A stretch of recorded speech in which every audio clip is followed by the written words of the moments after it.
सीढ़ियां उन्हें मुबारक हो जिन्हें सिर्फ छत तक जाना है।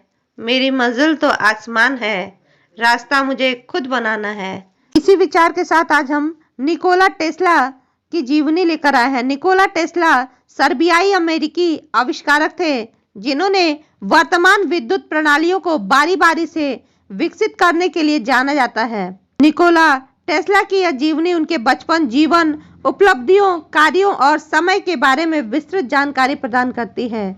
निकोला टेस्ला सर्बियाई अमेरिकी आविष्कारक थे जिन्हें वर्तमान विद्युत प्रणालियों को बारी बारी से विकसित किए जाने के लिए जाना जाता है। उन्होंने विद्युत चुंबकत्व और वायरलेस रेडियो संचार के क्षेत्र में भी असाधारण योगदान दिया। वह एक कौतुक बालक थे, मानव जाति के लिए एक भविष्यवादी दृष्टिकोण के साथ एक काल्पनिक स्मृति रखते थे जो उनकी अधिकांश खोजों और शोधों से स्पष्ट होता है। वह एक प्रशिक्षित इलेक्ट्रिकल और मैकेनिकल इंजीनियर थे जिनकी खोजों और आविष्कारों में आधुनिक इलेक्ट्रिक मोटर, ऊर्जा का वायरलेस ट्रांसमिशन और बुनियादी लेजर और रडार तकनीकी दिखाई देती है। पहला नियन और फ्लोरोसेंट रोशनी और टेस्ला कॉइन व्यापक रूप से जिसे रेडियो, टेलीविजन सेट और अन्य इलेक्ट्रॉनिक उपकरणों में प्रयोग किए जाने वाला उपकरण को शामिल है। एक महान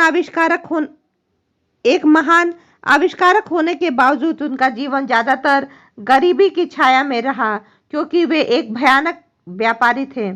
वह अपने पैसे के साथ अव्यावहारिक थे और उनके पास अपनी विरासत को पारित करने के लिए कोई नहीं था क्योंकि वह कभी किसी के साथ रिश्ते में शामिल नहीं हुए थे। यद्यपि उन्हें अपने दोस्तों द्वारा एक उदार और विनम्र व्यक्ति के रूप में माना जाता था, लेकिन उनकी दृढ़ दिनचर्या के कारण उनके साथ बहुत सीमित सामाजिक संपर्क था। वह अपने पूरे परिवार में एक ऐसा अकेला व्यक्ति था।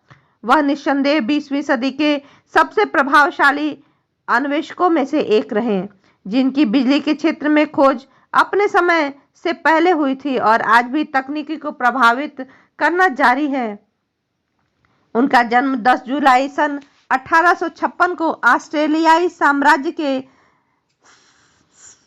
स्मिल्जन गांव में ऑर्थोडॉक्स पुजारी और उनकी पत्नी जूका मैड्रिक के घर में पैदा हुए थे। वह अपने परिवार में 5 बच्चों में से चौथे थे। उनके पास विद्युत आविष्कारों के लिए एक अकाल्पनिक स्मृति थी। वह हमेशा अपनी रचनात्मक क्षमताओं के लिए अपनी मां के आनुवंशिकी प्रभाव को श्रेय दिया करते थे। उन्होंने इस्माइल जॉन में प्राथमिक स्कूल से जर्मन, अंकगणित और धर्म की अपनी प्रारंभिक शिक्षा प्राप्त की। सन 1870 में उन्हें कार्लवॉक में हायर रियल जिम्नेजियम में दाखिल कराया गया। वह अपनी असाधारण बुद्धिमत्ता की मदद से 1873 में 3 साल के भीतर 4 साल का कोर्स उन्होंने सीख लिया। सन 1875 में उन्हें गाजा, ऑस्ट्रेलिया में एक सैन्य फ्रंटियर छात्रवृत्ति पर ऑस्ट्रेलियाई पॉलिटेक्निक में भेजा गया जिसमें उन्होंने भाग लिया। वह अपने पहले वर्ष में एक शानदार छात्र थे, लेकिन कॉलेज में अपने दूसरे वर्ष में जुआ खेलने के आदी हो गए जिसने उनकी स्नातक की पढ़ाई को बर्बाद कर दिया और वह एक डिग्री प्राप्त करने में भी सक्षम नहीं थे। सन 1881 में उन्होंने बुडापेस्ट में सेंट्रल टेलीग्राफ कार्यालय में एक ड्राफ्ट्समैन के रूप में कार्य किया। बाद में उन्होंने बुडापेस्ट टेलीफोन एक्सचेंज में मुख्य इलेक्ट्रीशियन बने और सेंट्रल स्टेशन उपकरण में महत्वपूर्ण सुधार किया। सन 1882 में वह फ्रांस के कॉन्टिनेंटल एडिशन कंपनी द्वारा विद्युत उपकरण के एक डिजाइनर के रूप में कार्यरत थे। 2 साल बाद उन्होंने थॉमस एडिसन के लिए काम करने के लिए न्यूयॉर्क स्थानांतरित कर दिया गया, जिससे उन्हें प्रत्यक्ष वर्तमान जनरेटर की फिर से डिजाइन करने में मदद मिली। बारी बारी से वर्तमान प्रणाली के माध्यम से एडिसन की अक्षम मोटर्स और जनरेटर को बेहतर बनाने के उनके विचारों ने एडिसन को उन्हें $50,000 डॉलर की पुरस्कार राशि का वादा करने के लिए प्रेरित किया और उन्होंने इसे सफलतापूर्वक कर भी दिया।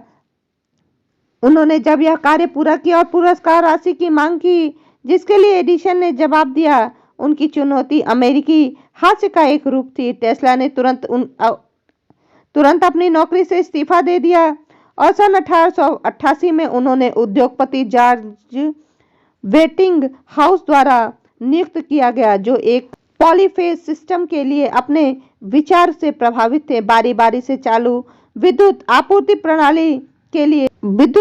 प्रणाली को विकसित करने के लिए अंततः उन्होंने बारी बारी से विद्युत उपकरणों के चमत्कारों का प्रदर्शन करके एडिसन की डीसी प्रणाली के साथ धाराओं का युद्ध जीता।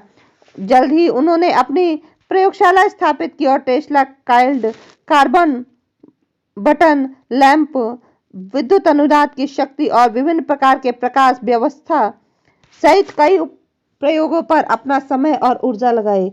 सन 1899 में वह कोलोराडो स्प्रिंग में चले गए, जहां उन्होंने एक wireless global energy transmission system बनाने के लिए अपनी प्रयोगशाला स्थापित की। उन्होंने सूचनाओं को साझा किया और दुनिया भर में मुफ्त बिजली प्रदान करने के लिए मानव निर्मित बिजली पर प्रयोग किया।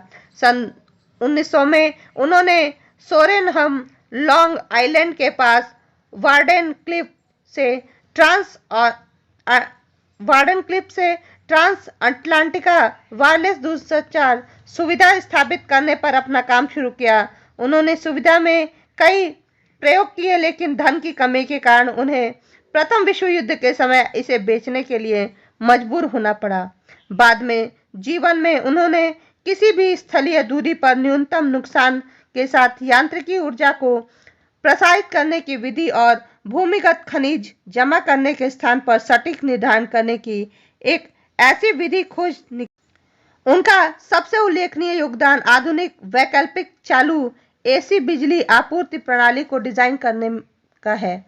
एक ग्रिड में बिजली पहुंचाने में एडिसन की प्रत्यक्ष वर्तमान डीसी प्रणाली की तुलना में यह बहुत अधिक कुशल और प्रभावी तरीका साबित हुआ।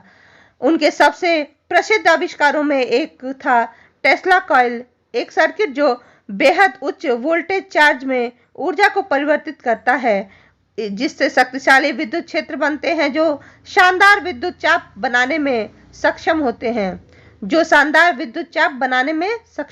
सन 1943 में रेडियो के विकास में उनके महत्वपूर्ण योगदान के लिए उन्हें रेडियो का जनक कहा गया। उन्होंने रडार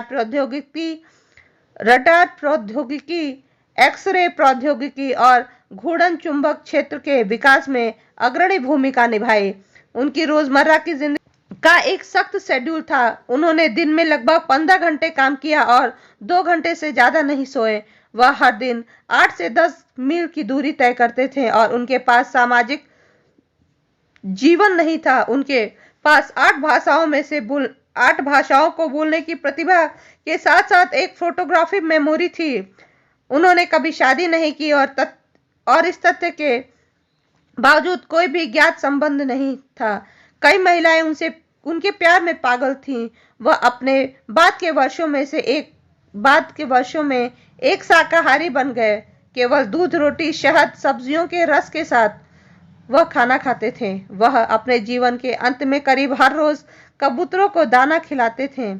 7 जनवरी सन 1943 को न्यूयॉर्क शहर के एक होटल के कमरे में अज्ञात कारणों से उनकी मृत्यु हो गई।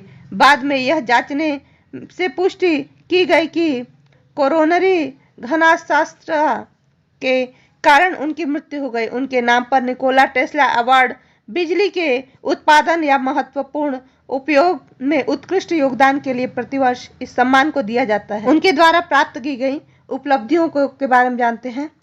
टेस्ला इकाई एआई व्युत्पन्न चुंबकीय प्रवाह घनत्व की इकाई उनके सम्मान में नामित है। सन 1894 में उन्हें इलियट क्रेसन मेडल से सम्मानित किया गया। सन 1895 में उन्हें ऑर्डर ऑफ प्रिंस डेनियू से 1894 में एलियट क्रेसन मेडल से सम्मानित किया गया। 1895 में उन्हें ऑर्डर ऑफ प्रिंस डेनियू, 1934 में उन्हें जॉन स्कॉट मेडल से सम्मानित किया गया। 1936 में order of the white eagle I class Yugoslavia सरकार के प्राप्तकर्ता बन गए। सन 1937 में उन्हें यूनिवर्सिटी ऑफ पेरिस मेडल से सम्मानित किया गया। धन्यवाद दोस्तों। यदि आपको ये वीडियो अच्छा लगा हो तो प्लीज़ इसे लाइक शेयर सब्सक्राइब करना ना भूलें।